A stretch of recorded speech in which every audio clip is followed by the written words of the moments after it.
தங்க நகைகள் சோவரனுக்கு 3000 தள்ளுபடி, வைர நகைகளுக்கு 10,000 தள்ளுபடி, மேலும் பல சலுகைகளுடன் அக்ஷய சூப்பர் தங்க திருவிழா. Saravana store super jewellery, Chennai, Madurai, Coimbatore.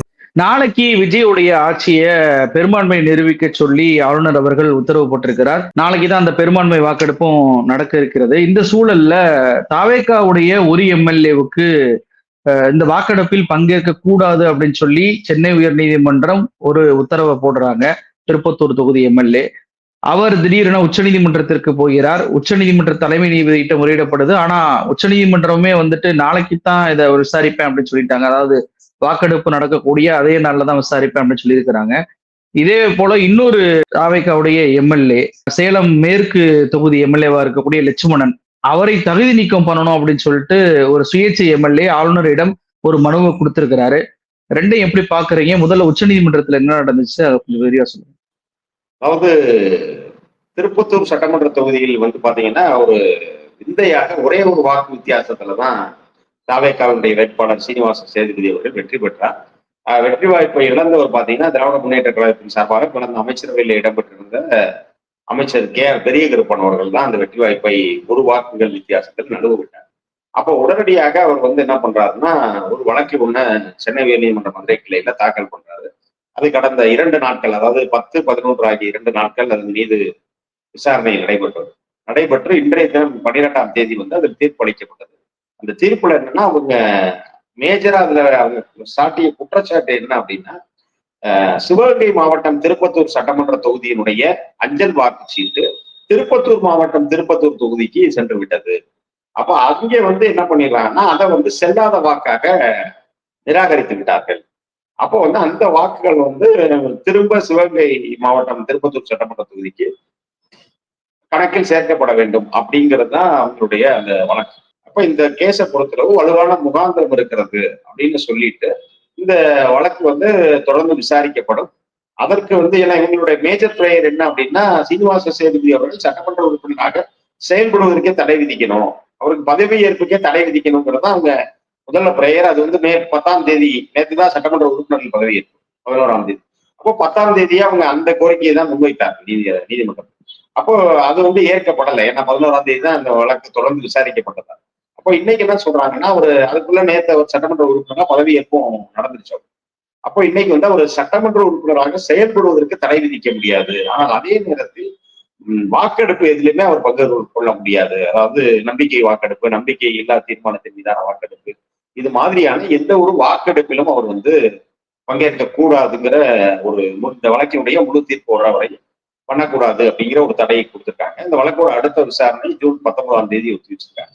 அப்போ அதற்கு இடையில நாளைய தினம் நம்பிக்கை கோரும் வாக்கெடுப்பு இருக்கிறதுனால அதில் அவர் வாக்களிக்க இயலாத ஒரு சூழல் அப்படிங்கிறதுனால அவருடைய ஏற்கனவே அவருக்கு யார் ஆஜரானா அப்படின்னு பாத்தீங்கன்னா அபிஷேக் மனு சிங்வி, உச்சநீதிமன்ற வழக்கறிஞர் அபிஷேக் மனு சிங்வி தான் அந்த தாவேகா வேட்பாளருக்காக சென்னை உயர்நீதிமன்ற மதுரை கிளையில வாதிட்டார். அப்போ அவர் என்ன பண்றாருன்னா, இன்னைக்கு இந்திய உச்சநீதிமன்றத்தினுடைய தலைமை நீதியரசர் சூரியகாந்த் முன்பாக இதை எடுத்துட்டு போறார். இப்படி ஒரு இது இருக்கு, நாளைக்கு நம்பிக்கை வாக்கெடுப்பு, இவர் வாக்கெடுப்புக்கு உயர்நீதிமன்றம் தடை வைத்திருக்கிறது அப்படின்னு சொன்ன உடனே அப்போ இதை இந்த பிரச்சனையினுடைய தீவிரத்தை கருத்தில் கொண்டு இதை உடனடியாக விசாரிக்கணும் அப்படின்னு கேட்ட உடனே அதை நாளைய தினம் பட்டியலிடுவதாக உச்சநீதிமன்றத்தினுடைய தலைமை நீதிபதி உறுதியளித்திருக்கிறார். இப்போ நாளைய தினம்தான் வாக்கெடுப்பு நடக்கும்போது அதற்கு முன்பே விசாரித்து தீர்ப்பு என்பது வந்துவிடுமா அப்படின்ற மிகப்பெரிய கேள்வி இருக்குல்ல. ஏன்னா உயர்நீதிமன்றம் பங்கேற்க கூடாதுன்னு சொல்லியிருக்கிறாங்க. அப்படின்றப்போ உயர்நீதிமன்ற தீர்ப்பை ஒரு சில மணி நேரத்திலேயே நீக்கி விட்டு நீங்க வாக்கெடுப்புல போய் பங்கேற்கலாம் அப்படின்ற அனுமதி கொடுத்துருவாங்களா அப்படின்ற கேள்வி இருக்குல்ல. இல்ல, அது முழுக்க முழுக்க அந்த நீதியரசர்களை பொறுத்தது. அது எவ்வளவு தூரம் காலையில் வேகமாக விசாரணைக்கு எடுத்துக்கொள்ளப்பட இருக்கிறது. அதே போல இங்க எப்போது வாக்கெடுப்பு நடக்க போதுன்னு தெரியல. ஏன்னா காலை 9:30 மணிக்கு சட்டப்பேரவை கூடும் என்பது அறிவிக்கப்பட்டிருக்கிறது. இப்ப அதுல ஒருவேளை தீர்மானம் தாக்கல் செய்து தீர்மானத்தின் மீது விவாதமெல்லாம் நடைபெற்று அதன் முடிவில் வாக்கெடுப்பா இல்லை எடுத்த உடனே வாக்கெடுப்பு இருக்குமா? ஏன்னா பொதுவாக நம்பிக்கையில்லா தீர்மானம் அந்த மாதிரி கொண்டு வரும்போது அதற்கான காரணங்களை வலியுறுத்தி எல்லாம் பேசுவாங்க. இருதரப்பிலும் அந்த விவாதத்தின் அடிப்படையில நிறைவில் தான் வாக்கெடுப்பு இருக்கும். ஆனா இது நம்பிக்கை கோரும் தீர்மானம் தான் அப்படிங்கிறதுனால எடுத்த உடனேயே வாக்கெடுப்பு போக போறாங்களா அப்படிங்கிறது நாளைய தினம் சட்டப்பேரவை அலுவல் ஆய்வுக்குழு தான் முடிவு பண்ணுவோம்னு. இன்னொன்று பாத்தீங்கன்னா அதே நேரத்துல அங்கே வழக்கு எவ்வளவு வேகமாக எடுக்கப்படுகிறது. எடுக்கப்பட்ட உடனே இந்த உயர்நீதிமன்ற தீர்ப்புக்கு எதுவும் தடை தரப்படுதா, இல்ல அதை எடுத்து கேட்டுட்டு வாதங்களை கேட்டுவிட்டு அவங்க அவங்களும் வேற டேட்டுக்கு அது போஸ்ட் பண்றாங்க, அதாவது வாய்தா தான் கொடுக்க போறாங்களா, இல்ல உடனடியாக உயர்நீதிமன்ற தீர்ப்புக்கு எதுவும் தடை கொடுக்க போறாங்களா, இந்த மனுவை ஒட்டுமொத்தமாக தள்ளுபடி செய்ய போகிறார்களா அப்படிங்கிறது உச்சநீதிமன்றத்தில் நடைபெறுகிற விசாரணையை பொறுத்து. ஆனா அதே நேரத்தில் இதுல இரண்டுமே ஒரே நாள் எவ்வளவு தூரம் எது வேகமாக நடைபெறுகிறது அப்படிங்கறத பொறுத்து தான் இருக்கு. இப்போ தாவேகாவை பொறுத்த வரைக்கும் விஜய்க்கு நம்பர்ஸ் என்பது ரொம்ப கிடுக்குப்பிடியான ஒரு நம்பர்ஸ் தான். ரொம்ப பெரிய அளவுல அவருக்கு ஆதரவு என்பது கூடுதலாக இருக்கு. நான் வெற்றி பெறுவேன் அப்படின்லாம் அவரால் சொல்ல முடியாது. ஏதேனும் ஒரு 2 எம்எல்ஏக்கள் பிறண்டால் கூட அவருடைய ஆட்சி கவிழக்கூடிய அபாயம் இருக்கு. அப்படி இருக்கும்போது இந்த எம்எல்ஏ உடைய நிலைமை ரொம்ப முக்கியத்துவம் வாய்ந்ததாக பார்க்கப்படுது. உச்சநீதிமன்ற தீர்ப்பு என்ன கொடுக்குதுன்னு பார்ப்போம். ஆனா இன்னொரு பக்கம் இந்த எம்எல்ஏ இல்லை என்றாலும் விஜயுடைய ஆட்சி தொடர்வதற்கு அதிமுகவுடைய போட்டி அணி 30 எம்எல்ஏக்கள் நாங்க இருக்கோம் அப்படின்னு சொல்லிட்டு சப்போர்ட் கொடுக்குறாங்க. விஜய் அவர்களையும் போய் அவங்கள சந்திக்கிறாங்க. விஜய் அவர்களை பொறுத்த வரைக்கும் நான் தூய ஆட்சி கொடுப்பேன் அப்படின்னு சொல்லி தான் வந்தாரு. அவருடைய தூய ஆட்சி அப்படின்ற அடிப்படையில அவருக்கு கிடைக்கப்பட்ட இந்தியா கூட்டணி, அதாவது திமுக கூட்டணியிலிருந்து வந்த எம்எல்ஏக்களுடைய ஆதரவு மட்டும்தான் அவர் நாடணும். கூடுதலாக அவர்களையும் நாடினால் அப்படின்னா அது தூய ஆட்சியில வருமா? ஓஎஸ் மணியன் கூட சொல்றாரு, முதலமைச்சர் மீது நம்பிக்கை இருக்கு, தூய ஆட்சி பண்ணுவதாக சொன்னாரு, அவங்க போக மாட்டாரு அப்படின்னு சொல்லிட்டு. ஆனா விஜய் அவர்கள் சி வி சண்முகத்தை போய் சந்திக்கிறாரு, அவருடைய ஆபீஸ்க்கே போயிட்டு. இது எப்படி புரிஞ்சு கொள்வது? இது முதலில் இருந்து நம்ம சொல்வதை போல விஜய் என்பவர் ஒரு அதிகார வெறி பிடித்த மனிதராகத்தான் நாம் பார்க்க வேண்டியிருக்கிறது. ஒரு நான் இல்லை ஒரு பெரிய மாற்றத்தை தரப்போறேன் அப்படின்லாம் சொன்னவரு, நீங்க ஒரு 108 நம்பர்ஸ்ல முதல்ல நிக்கிறார். அப்போ அடுத்து நீங்க என்ன, உங்க கூட்டணியை நேரடியாக எதிர்த்து நின்ற, அதாவது நீங்க ஒரு ஆட்சி மாற்றத்தை கோருகிறீர்கள், ஆனால் அந்த ஆட்சி தொடர வேண்டும் என்று வாக்களித்தவர்களை உங்க பக்கம் சேர்க்கிறீங்க. அது இருதரப்பும் செய்ததுமே நியாயமற்ற செயல். அதாவது விஜய் போய் அவர்கள்ட்ட அழைப்பு கொடுப்பதே, அவர்கள ஆதரவை கோருவதே அரசியல் அறம் இல்லை. ஆனா அதையும் ஏத்துக்கிட்டு போய் ஆதரவு கொடுக்கிற 13 பேருமே கண்டிப்பா அதற்கு 1000 விளக்கங்கள் அவர்கள் கொடுத்தாலும் அவர்களுக்கு வாக்களித்த ஒரு வாக்காளருடைய மனநிலை என்னவா இருக்கும்? இப்ப நீங்க மேலூர்ல காங்கிரஸ் வேட்பாளர் விஸ்வநாதனுக்கு எதற்காக வாக்களித்தார்கள்? திராவிட முன்னேற்ற கழக ஆட்சி தொடர வேண்டும் என்பதற்காக அளிக்கப்பட்ட வாக்கு தான். அதே போலதான் இடதுசாரிகள் பெற்ற வெற்றியோ இல்ல விசிகா பெற்ற வெற்றியோ அப்படித்தான். ஆனால் நீங்க முற்றிலும் அதற்கு மாறான ஒரு நிலைப்பாட்டை எடுக்கிறீங்க. இப்போ திமுக அதிமுக நீங்க எந்த ஆங்கிள் பாக்குறீங்கன்னா, அதிமுகவும் தாவேகாவும் இணைவது கூட ஏற்றுக்கொள்ளத்தக்கது. அதாவது திமுக ஆட்சியை மாற்றணும்னு 2 பேரும் முயற்சிச்சாங்க. அப்போ தேர்தலில் அந்த கூட்டணி அமையல, தேர்தலுக்கு பிந்தைய கூட்டணியா அவங்க வரலாம். அதுவுமே தவறுதான். ஏன் அப்படின்னா, நீங்க தாவேகாக்கு விழுந்த ஓட்டுகள் மாற்றம் என்று நம்பி வாக்களித்த மக்கள் திமுக அதிமுக 2 பேருமே வேண்டாம்னு நினைச்சு மாற்றாக உங்களை எண்ணி விழுந்த வாக்கு. ஆனா இப்ப நீங்க என்ன பண்றீங்கன்னா, திமுக கூட்டணி கட்சியில எல்லாரும் உங்களோட சேர்த்துக்கிட்டீங்க. ஒண்ணு. அடுத்து என்ன பண்றீங்க, அதிமுகவில் இருக்க ஒரு பிரிவையும் இப்ப உங்களோட கூட்டணியை இணைத்திருக்கு. அப்ப இது எப்படி மாற்றம் தந்ததாகும்? உங்களுக்கு மாற்றம் என்ற பெயரில் உங்களுக்கு வாக்களித்த மக்களுக்கு ஏமாற்றம் தான் தந்திருக்கிறார். இந்த ஆட்சியை அவருடைய நம்பிக்கை வாக்கெடுப்பே அப்படி ஒரு நிலையில தான் அமைய போகுது அப்படிங்கிறத காட்டு. அதிமுகவுடைய அந்த கூட்டணி அமைத்துக் கொள்கிறார் என்பதை தாண்டி இது அதிமுக 2 அணியா பிரிந்திருக்கக்கூடிய ஒரு நேரம். இந்த நேரத்துல அரசியல் குட்டையை கிளப்பி தனக்கு ஆதரவாக எம்எல்ஏக்களை வளைத்துப் போடுவது என்பது ஒரு ஜனநாயகத்திற்கு மீறிய செயல் தானே? இல்ல, இதுதான் நம்ம ஆரம்பத்திலிருந்து சொல்ல வரோம். இது அவர் நிகழ்த்தி இருப்பது குதிரை பேரம். இது அவரு அந்த பிளவு அப்படிங்கிறது உங்களை வைத்துதான் அந்த பிளவு சாதாரணமா நடக்கல. அதாவது எனக்கு இன்னொருத்தருக்கும் சண்டை, அதில் நான் சண்டைக்கு அப்புறம் உங்களை சந்திக்கிறோன்றது வேற. எங்களுக்குள்ளான அந்த சண்டையை உருவாக்குவதே நீங்க தான் அப்படின்ற மாதிரிதான் இப்ப பார்க்க வேண்டியது இருக்குது. ஏன்னா தாவேகாவை சேர்ந்த அதில் முக்கிய பொறுப்பு வகிக்கிற ஆதவ அர்ஜுனாவுடைய மாமியார் லீமா ரோஸ் மார்டின் அதிமுக சட்டமன்ற உறுப்பினர் ஆகிறாங்க. அப்ப அவங்கதான் இன்னைக்கு சிபி சண்முகமோ எஸ்பி வேலுமணியோ அந்த கொரோனாவாக தேர்ந்தெடுக்கப்பட்டிருக்கிற விஜயபாஸ்கரோ சட்டமன்ற துணைத் தலைவராக தேர்ந்தெடுக்கப்பட்டிருக்கிற திருத்தணி ஹரியோ இவர்களெல்லாம் முகமாக முன்னிறுத்தப்பட்டாலும் கூட அந்த எடப்பாடி எதிர்ப்பணி என்று விஜயை ஆதரிப்பதற்காக வந்திருப்பவர்களை அனைவரையும் சேர்த்த சூத்திரதாரியா நம்ம யாரை பார்க்கணும்னா லீமா ரோஸ் தான் பார்க்கணும். ஏன்னா அவங்கதான் இந்த அதிருப்தி எம்எல்ஏக்கள் எல்லாத்தையும் ஒரு அணிப்படுத்தி அவங்கள அவங்க நேரடியா தலைமை தாங்க முடியாது. தலைமை தாங்கினா தெரிஞ்சிடும் நேரடியா விஜய்க்காக இவங்க வேலை பார்த்து எல்லாரையும் கூட்டிட்டு வர்றாங்க அப்படின்னு.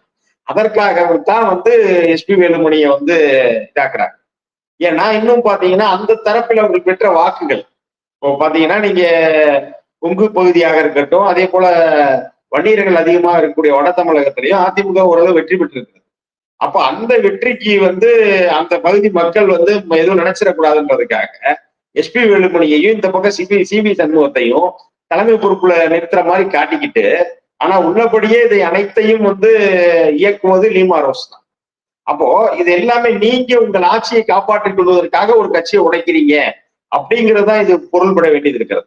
இப்ப அமமுக இருக்க ஒரு சட்டமன்ற உறுப்பினரை கார்ல வச்சு கையெழுத்து வாங்கினீங்க, உடனடியாக அவர் ஆளுநர்கிட்ட இல்லைன்னு மறுத்தாரு. ஆனா இன்னைக்கு பாத்தீங்கன்னா அதே ஆள் உங்களுக்கு ஆதரவு அளிக்க வருவார். அப்போ இதெல்லாம் எப்படி நடக்குது? Purely it is based on the இதுதான், மணி தான். அப்போ இது நீங்க ஒரு மாற்றத்தை தர்றேன், நான் ஒரு தூய சக்தி தூய ஆட்சியை தருவேன் என்று சொல்லிக்கொண்டு மக்களால் தேர்ந்தெடுக்கப்பட்ட சட்டமன்ற உறுப்பினர்களுக்கு விலை பேசுகிற ஒரு குதிரை பேரத்தை தான் அவர் நடத்துறாரு. இப்ப அதுதான் உறுதியாயிருக்கு. ஏன்னா மன்னார்குடியினுடைய சட்டமன்ற உறுப்பினர் இன்னைக்கு அமமுக கட்சியில இருந்தே அவர் நீக்கிட்டாங்க, வேற வழி இல்லை. ஏன்னா முதல்ல ஒத்துக்கிறாரு, இல்லைன்னு ஆளுநர் முன்னாடி சொல்றாரு. இன்னைக்கு அதே ஆள்கிட்ட அப்ப வேற ஏதோ ஒரு டீலை பேசி இன்னைக்கு ஒத்துக்க வைக்கிறாங்க. அப்ப அதே மாதிரி இன்றைக்கு அதிமுக 2 அணியாகி அந்த அணியிலிருந்து இன்றைக்கு வருது. இப்ப அந்த அணிக்கு தலைமை பொறுப்பை ஏற்றுட்டு போகலாம் யாரும் உலக உத்தமர்களா? நீங்க அந்த எதிரணியில இன்னைக்கு விஜயை ஆதரிக்கிறவர்கள் எல்லாரையும் பாருங்க, எல்லார் மீதும் வழக்குகள் இருக்கு. அப்போ நீங்க எப்படி அப்படிப்பட்டவர்களும் உங்களை ஏத்துக்கிறீங்க? இப்போ ஒரு ஃபர்ஸ்ட் டைம் எம்எல்ஏ பெருசா அவங்க எந்த இதுக்கும் ஆளாகாதவங்க, குற்றச்சாட்டுக்கு ஆளானவங்க எல்லாம் அதிமுகவோட இன்னொரு அணியில இருக்காங்க, நான் இவங்க நல்லவங்க தான் அவங்களோட சேர்ந்துட்டேன்னு சொன்னீங்கன்னா அதை ஏத்துக்கலாம். எஸ்பி வேலுமணி மீது அவர் உள்ளாட்சித்துறை அமைச்சராக இருந்த போது நடத்திய பல்வேறு ஊழல் வழக்குகள் பாத்தீங்கன்னா டிவிஎஸ்சியை விசாரிச்சு அது 98 கோடிக்கு அவர் மேல வழக்கு பதியப்பட்டிருக்கு. அதே போல கரூர் விஜயபாஸ்கர் மீது சொத்து குவிப்பு வழக்கு இருக்கு. காமராஜ் நன்னிலம் காமராஜ் மீது சொத்து குவிப்பு வழக்கு இருக்கு. டாக்டர் விஜயபாஸ்கர் மீது குட்கா வழக்கு இருக்கு. இப்படி தொடர்ச்சியாக பல்வேறு வழக்குகள் இருக்கக்கூடிய அந்த முன்னாள் அமைச்சர் ரத்த விஸ்வநாதன் மேல வழக்கு இருக்கு. இப்படி வழக்குகளை பின்னணியாக கொண்டவர்கள் தங்களை வழக்குகளிலிருந்து காப்பாற்றிக் கொள்வதற்காக ஆளும் கட்சி பக்கம் சாயிறாங்க. அப்ப அதை அந்த ஆளும் கட்சியும் ஏற்றுக்கொள்கிறது அப்படின்னா, நீங்க நான் ஊழலே பண்ண மாட்டேன், நான் ஒரு பைசா மக்கள் பணத்தை தொட மாட்டேன் அப்படிலாம் பேசிட்டு மக்கள் பணத்தை தொட்டவங்க எல்லாம் தூக்கி நான் கூட வச்சுக்குவேன் அப்படின்னு சொன்னா, இப்ப இன்றைக்கு வரைக்கும் இப்ப நீங்க ஞாயிற்றுக்கிழமை பொறுப்பேற்றீங்க, செவ்வாய்க்கிழமை வரைக்கும் ஏன் இன்னும் உங்க அமைச்சர்களுக்கு துறையை ஒதுக்கீடு செய்யப்படல? அவர் காத்து கொண்டிருந்தது எதற்காகனா அதிமுக உடைப்புக்கு தான் காத்திருந்தார். ஏன்னா இப்ப இன்னைக்கு அதிமுக இப்ப நான் சொல்லிட்டு இருந்த இந்த பல முன்னாள் அமைச்சர்கள் அவரோட அமைச்சரவையில் இணைக்கப்படுவதற்கு வாய்ப்பு இருக்கிறது. அப்போ அதற்காக தான் அவங்க அவங்களுக்கு எல்லாத்துக்கும் சேர்ந்து துறை முடிவு பண்ணணும். முன்னாடியே இந்த 9 பேருக்கு துறை கொடுத்துட்டா அவங்க இதுல ஏதாவது முக்கியமான துறைகளை எதிர்பார்ப்பாங்க வர்றவங்க, அப்படிங்கிறதுனாலதான் அவர் அமைச்சருக்கு துறை ஒதுக்காம வச்சிருந்தார். இது காங்கிரஸுக்கு செய்யக்கூடிய துரோகமா மாறியது. அதான் காங்கிரஸ் சேரும் போது என்டிஏ கூட்டணியில் இருக்கக்கூடிய கட்சிகளோட சேரக்கூடாது, மதவாத கூட்டணி கட்சியோட கூட்டணி வைக்க கூடாதுன்னு சொன்னாங்களே. இப்ப விஜய் இவங்களுக்கு எல்லாம் அமைச்சர் பதவி கொடுத்தா அப்ப காங்கிரஸுடைய நிலைமை? அவங்க இதுக்கு ஒரு விளக்கம் சொல்லுவாங்க, அவங்கதான் பிரிஞ்சு வந்துட்டாங்கல்லன்னு சொல்லுவாங்க. அதிமுக இல்ல அவங்க அதிமுக விட்டு பிரிஞ்சு வந்துட்டாங்கல்ல, நாங்க எங்கள் அணிதான் பலப்பட்டிருக்கு, அவங்க எல்லாம் இது கிடையாது அப்படிம்பாங்க. அதில் இன்னொரு புறம் பாத்தீங்கன்னா, இப்ப நீங்க இடதுசாரிகள் எல்லாத்தையும் விசிகாவையாவது தாவேக்கு அழைத்தது, காங்கிரஸை யார் கூப்பிட்டா? ஊருக்கு முந்தி ஆளா போய் தானா போனவங்க தான் அவங்க. அதே போல இது எல்லாருமே அவங்க ஒவ்வொருவருடைய நிலைப்பாடு எவ்வளவு தூரம் இப்படி இருக்கு, ஆட்சி அதிகாரத்துக்கு நோக்கி ஏன் போறாங்க, ஏன் இவங்க 1000 முடிவு இப்ப இவங்க எல்லாம் என்ன சொன்னாங்க, இவங்க யாருமே போகலைன்னாலும் இது நடக்க போகுது. அதிமுகவின் ஒரு பிரிவை உடைத்துக் கொண்டு தாவேக்காவும் அவர்களும் சேர்ந்து இந்த ஆட்சி தொடருங்கிறதா ஏற்கனவே எடுக்கப்பட்ட முடிவு. ஆனா இதுக்கு இடையில இதுக்கு பலியானது யாருன்னா நீங்கள் குறிப்பிட்ட போல காங்கிரஸும் மற்ற கூட்டணி கட்சிகளும். இப்போ இதுல பழமொழி சொல்லுவாங்கல்ல, அரசன் நம்பி புருஷனை கைவிட்ட கதை அப்படின்னு. அதுதான் இப்போ திருசங்கு சொர்க்கத்தில் நாளை நிற்க போவது இவர்கள் தான். ஏன்னா கண்டிப்பா இந்த அணிக்கு தான் அவர் முக்கியத்துவம் கொடுப்பார், இவங்களதான் அமைச்சரவையில சேர்ப்பார். நாளைக்கு அவங்க நம்பி போன மற்றவர்களுக்கு இப்ப மார்க்சிஸ்ட் கம்யூனிஸ்ட் உங்களுக்கு வாச்சார்த்தி விவகாரத்துல அவ்வளவு பயங்கரமா பேசினாங்க. இன்றைக்கு மாநில செயலாளராக இருக்க சண்முகத்தை கொலை செய்ய முயற்சித்தார் செங்கோட்டையன்னு சொன்னாங்க. இன்னைக்கு அதே செங்கோட்டையன் இருக்கிற அமைச்சரவைக்கு எப்படி நீங்க ஆதரவு கொடுக்குறீங்க? அப்போ இது எல்லாமே எவ்வளவு தூரம் அவங்க கொள்கை உறுதியில நிற்கிறாங்க அப்படிங்கிறதெல்லாம் நம்ம பார்க்க முடியும். இப்போ இன்னொன்று பாத்தீங்கன்னா, இன்னைக்கு இந்த அணியை நோக்கி விஜய் ஏன் போறாரு அப்படின்னு பாத்தீங்கன்னா, காலையில் இந்த திருப்பத்தூர் வழக்கோடு தீர்ப்பு வருது. அப்போ இவருடைய அந்த மெஜாரிட்டி ஒரு நெக் டு நெக்ல இருக்கு. 108 இடங்கள்ல வெற்றி பெற்றார்கள். திருச்சி கிழக்க ரிசைன் பண்ணிட்டாரு. 107. திமுக கூட்டணியில இருந்து போய் சேர்ந்தவங்களுடைய எண்ணிக்கை 13. அப்போ 107, 13, 120. அப்ப இந்த 120ல சபாநாயகர் வாக்களிக்க முடியாது. ஜே.சி.டி. பிரபாகர் இன்றைக்கு சபாநாயகர் தேர்ந்தெடுக்கப்பட்டார். இப்ப திருப்பத்தூர் சீனிவாச சேதுபதி வாக்களிக்க முடியாது. 118. அப்போ நம்ம நாளைக்கு ஒருத்தர் மாத்தி வாக்களிச்சாலும் நம்மளுடைய இது போயிடுமே அப்படிங்கிறதுக்காக போய் இந்த குற்ற பின்னணி உள்ள இந்த முன்னாள் அமைச்சர்கள் எல்லாம் சந்திச்சு இன்னைக்கு அவர்களுடைய ஆதரவை பெற்று இருக்கார். அப்போ இந்த ஆட்சியை காப்பாற்ற போது யாரு? ஊழல் குற்றச்சாட்டுகளில் குற்றம் சாட்டப்பட்ட தீர்ப்பை எதிர்நோக்கி இருக்கிற இவர்கள்லாம் சேர்ந்துதான் உங்க ஆட்சியை காப்பாற்ற போறாங்கன்னா நீங்க எப்படி தமிழ்நாட்டு மக்களுக்கு ஒரு நியாயமான நல்லாட்சியை தந்து விடுவீங்க?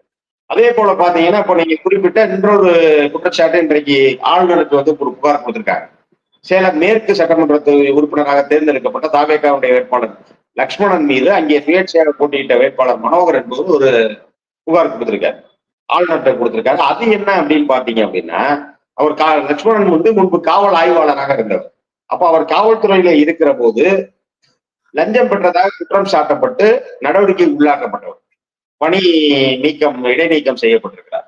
இப்ப இது எல்லாமே வேட்பு மனுவுல உங்கள் மீதான குற்ற நடவடிக்கைகள் புகார்கள் குறித்தெல்லாம் குறிப்பிடும். அதுல அவர் உண்மையை மறைச்சிட்டாரு அப்படின்னு சொல்லி மக்கள் பிரதிநிதித்துவ சட்டப்படி அவரை தகுதி நீக்கம் செய்யணும் அப்படின்னு ஆளுநருக்கு மனு கொடுத்திருக்கிறார். இப்ப ஆளுநர் இதுல முறையான நடவடிக்கை எடுக்கவில்லை என்றால் அப்ப அது நீதிமன்றத்துக்கு போவதற்கு வாய்ப்பு இருக்கிறது.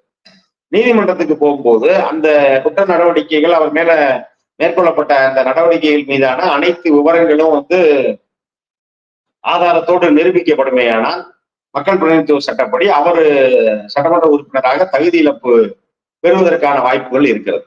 ஆக இப்படி பல்வேறு விஷயங்கள்ல பாத்தீங்கன்னா தாவேகாவினுடைய தேர்ந்தெடுக்கப்பட்ட சட்டமன்ற உறுப்பினர்களும் சரி, அதே போல ஏடிஆர் கொடுத்த புள்ளி விவரம் பார்த்தோம்.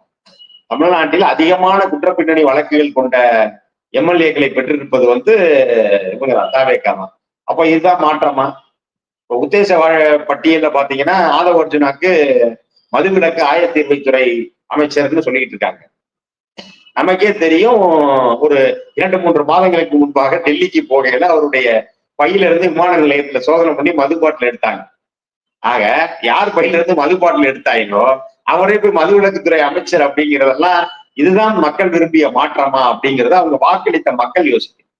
நிகழ்ச்சிகளை பல்வேறு தகவல்களையும் நேற்று பிறந்துட்டீங்க. ரொம்ப நன்றி. வாய்ப்புக்கு நன்றி, வணக்கம்.